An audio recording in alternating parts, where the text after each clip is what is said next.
नमस्कार दोस्तों, आप देख रहे हैं सनवाल एजुटेक यूट्यूब चैनल। दोस्तों बात करेंगे CGBSE 10वीं क्लास का मैथमेटिक्स यानी कि गणित का पेपर है। आंसर सहित हम बात करने वाले ऐसा पेपर एग्जाम में देखने के लिए मिलने वाला है। नया जो पैटर्न उसके आधार पर दोस्तों ये बोर्ड की तरफ से पेपर जारी किया गया है। तो बात करते हैं 3 घंटे का एग्जाम होगा और 75 नंबर पूर्णांक रहने वाले हैं। सबसे पहले हम दोस्तों बात करते हैं फर्स्ट क्वेश्चन के बारे में।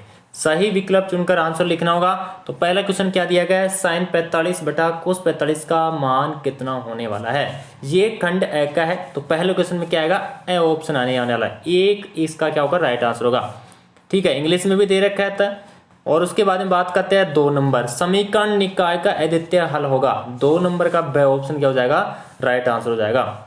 उसके बाद में बात करते हैं 3 नंबर क्वेश्चन।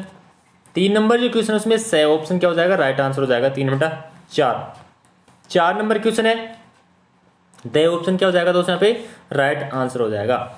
उसके बाद में बात करते हैं 5 नंबर क्वेश्चन।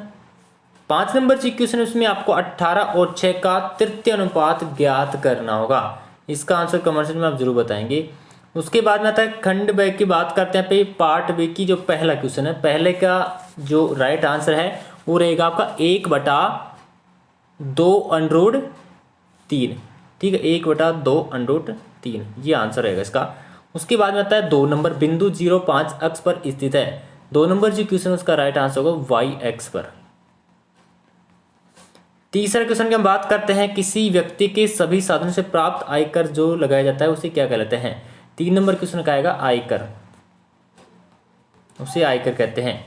4 नंबर क्वेश्चन पूछा है, शिक्षा उपकर पर लगाया जाता है। तो 4 नंबर जो क्वेश्चन है इसका आंसर आप कमेंट में जरूर बताएंगे। और 5 नंबर क्वेश्चन है इसका भी आंसर। ठीक है, उसके बाद में बात करते हैं खंड से के अंदर सत्य और असत्य बताना है। तो पहला दोस्तों आपका क्या है, यहाँ पे सत्य है। ठीक है, ये सत्य है। और दूसरा भी क्या है, यहाँ पे सत्य है। नेक्स्ट आता है 3 नंबर। 3 नंबर जो क्वेश्चन है वो भी क्या है, सत्य है। 4 नंबर है असत्य है। और 5 नंबर सत्य है। उसके बाद में 2 नंबर क्वेश्चन की हम बात करते हैं। कुछ बहुपद दे रखा है और आपको इसमें मान ज्ञात करना होगा। 2 नंबर जो क्वेश्चन है उसमें आपको क्या करना होगा दोस्तों, यहाँ पे एक समीकरण दे रखा है, ये एक समीकरण हो गया। और पी नोट का आपको क्या करना है, नोट P0 वाला ज्ञात करना है। तो x की जगह 0 लिखेंगे।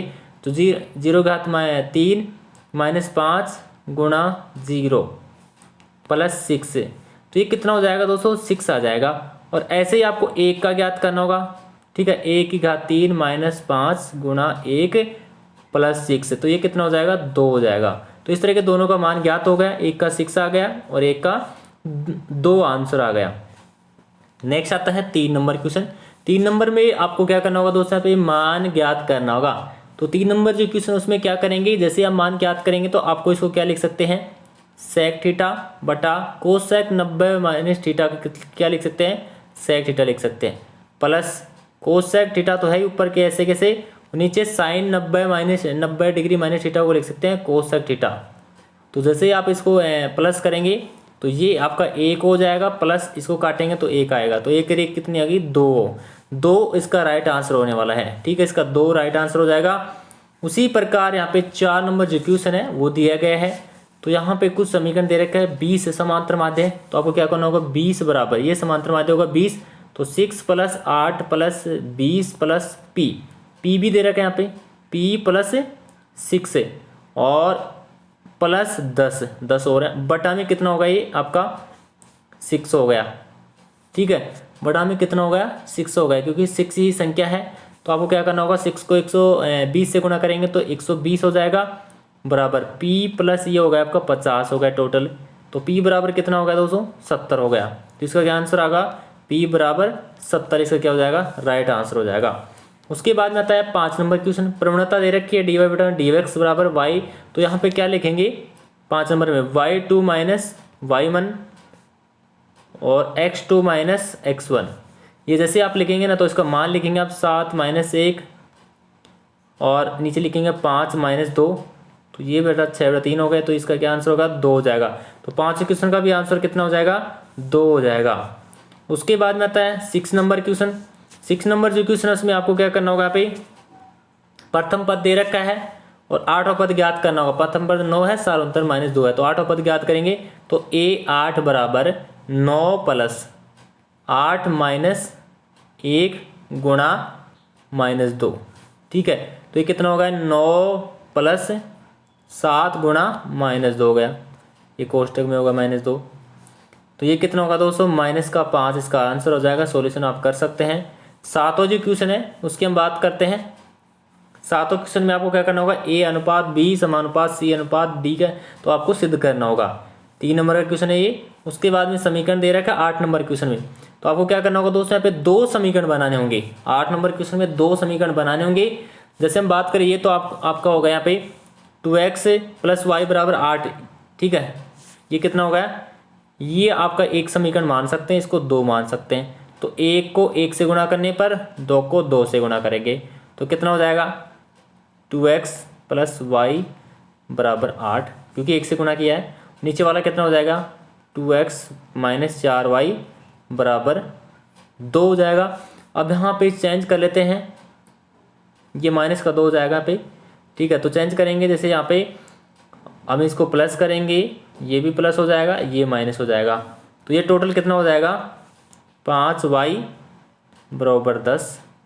y बराबर कितना हो गया, 2 हो गया इसका। तो y का मान समीकरण 1 में रखेंगे ना, तो y का मान जैसे आप समीकरण 1 में रखेंगे, यहाँ पे 2x + y का मान 2 रखेंगे बराबर 8, तो x बराबर कितना होगा, यहाँ पे 3 इसका क्या हो जाएगा, राइट आंसर हो जाएगा, x बराबर 3। ठीक है दोस्तों, तो इस तरीके से आपको ये 8वां जो क्वेश्चन है वो हल करना होगा। और उसके बाद में आता है 9 नंबर क्वेश्चन। 9 नंबर जो क्वेश्चन उसमें आपको सिद्ध करना होगा 3 क्रमागत सम संख्याओं को 6 के गुणज को होता है।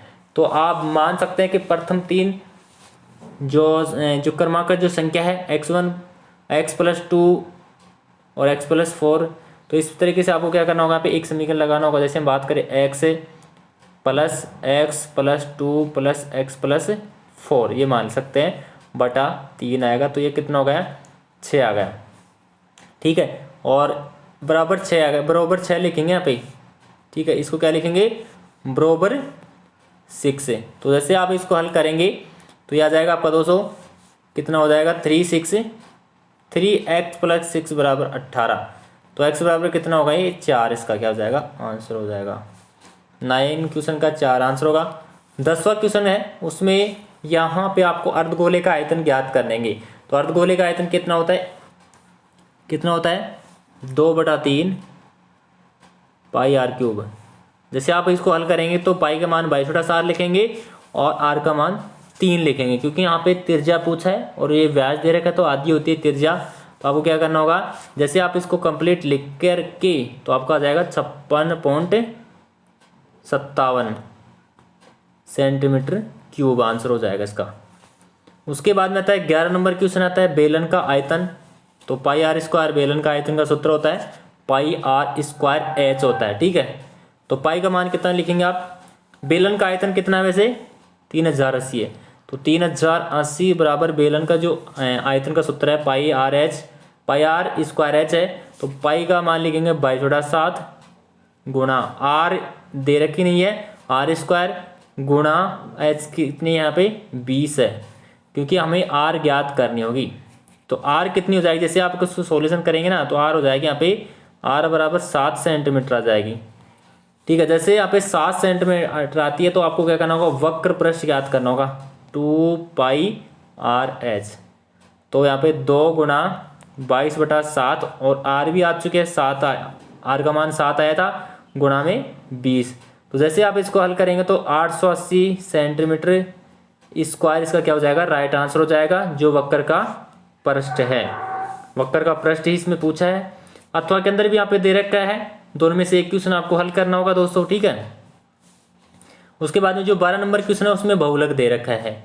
यहाँ पे कुछ संख्याओं का जो अंतराल है वो दे रखा है और बहुलक ज्ञात करेंगे तो l प्लस कोष्टक सूत्र क्या रहेगा, l plus f1 minus f0 बटा 2f1 minus f0 minus f2 और ये कोष्टक गुणा h, ये सूत्र रहने वाला है।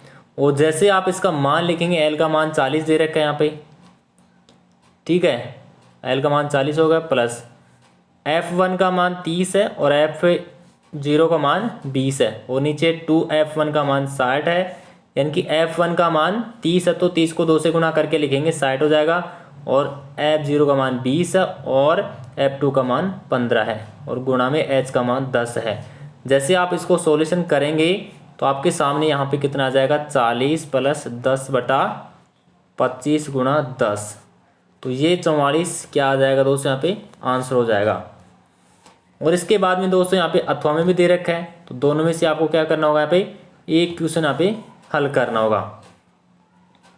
13 नंबर जो क्वेश्चन है उसकी हम बात कर लेते हैं यहाँ पे। तो इसमें सरल रेखा का समीकरण ज्ञात करेंगे दोस्तों। सरल रेखा का समीकरण कितना होता है, y माइनस y1 बराबर m कोष्टक x माइनस 2 प्लस कोष्टक बंद प्लस c। तो दिया गया है तो m बराबर कितना हो जाएगा यहाँ पे, m बराबर हो जाएगा दोस्तों 5/3, क्योंकि प्रवणता दे रखी है यहाँ पे 5/3, तो m का मान तो दे रखा है 5/3 दे रखा है। ठीक है, तो y जैसे आप सूत्र में लिखेंगे y माइनस 0 बराबर 5/3 कोष्टक x माइनस 3 प्लस c, तो यहाँ पे मान आ जाएगा y का मान हो जाएगा 5/3 कोष्टक x माइनस 3 प्लस c का, इसका क्या हो जाएगा राइट आंसर हो जाएगा। आंसर आप मैं लिख देता हूँ, y बराबर 5/3, खुद भी सोल्व कर सकते हैं आप, x माइनस 3 प्लस c, ये इसका आंसर हो जाएगा इस वाले का। यहाँ पे अथवा में दे रखा है, दोनों में से एक क्वेश्चन हल करेंगे। उसके बाद में बात करते हैं 14 नंबर क्वेश्चन है। 14 नंबर क्वेश्चन में कुछ यहाँ पे समीकरण आपके सामने डायग्राम दे रखा है और इसमें x का मान ज्ञात करना होगा। ठीक है, x का मान इसमें ज्ञात करना होगा। तो आप यहाँ पे बात करते हैं कि x का मान वैसे 4 इसका आंसर होगा, बड़ा क्वेश्चन है और इसका जो आंसर है आपको स्क्रीन पे ही दिखा दूंगा मैं यहाँ पे। ये है दोस्तों 14 नंबर का जो क्वेश्चन है उसका आंसर, ये डायग्राम है और इसको आपको ऐसे हल करना होगा। ठीक है, इस तरीके से आपको इसको हल करेंगे। फिर आपके सामने थेल्स प्रमेय का अनुसार आपको प्रयोग करके और x का जो मान है वो ज्ञात करेंगे। तो x का मान कितना आ जाएगा, इसका 4 आंसर हो जाएगा। ठीक है, तो इस तरीके से इसको 13 नंबर जो क्वेश्चन इसको सॉल्यूशन करेंगे। 13 का जो कंप्लीट सॉल्यूशन है, उसके बाद जो 14 नंबर का सॉल्यूशन है 13 का ऊपर दे रखा है, 13 का मैंने बता दिया ये आंसर होगा और इस तरीके से आपको 13 क्वेश्चन का हल करना होगा। 13 और 14 का आंसर हो चुका है, तो नोट कर लेना इसको। बात करते हैं नेक्स्ट क्वेश्चन के बारे में। बात कर लेते हैं दोस्तों, यहाँ पे अथवा में दे रखा है, दोनों में से एक क्वेश्चन करेंगे। उसके बाद में 15 नंबर जो क्वेश्चन है 5 नंबर का क्वेश्चन दिया गया है। 15 के बाद में अथवा में दे रखा है, ये बड़े क्वेश्चन है, इनको आप नोट कर सकते हैं। और उसके बाद में आपके सामने आता है 16 नंबर क्वेश्चन, ये भी 5 नंबर का ही क्वेश्चन यहाँ पे दिया गया है। इसके अंदर अथवा में पूछा गया है, दोनों में से एक क्वेश्चन करेंगे। 17 नंबर क्वेश्चन है 6 नंबर का है, सबसे बड़े क्वेश्चन है ये और अथवा में दे रखे हैं यहाँ पे। उसके बाद में 18 नंबर क्वेश्चन आता है, 6 नंबर का क्वेश्चन है भी और ये अथवा में है। पेपर को अच्छी तरह से रट लेना क्योंकि आपके एग्जाम में आने वाला है और आंसर की मैंने बता दिया लगभग सभी क्वेश्चनों की, कुछ क्वेश्चन रह चुके हैं, बड़े बड़े क्वेश्चन है। तो प्लीज़ वीडियो को लाइक करें और चैनल को जरूर सब्सक्राइब करें। धन्यवाद।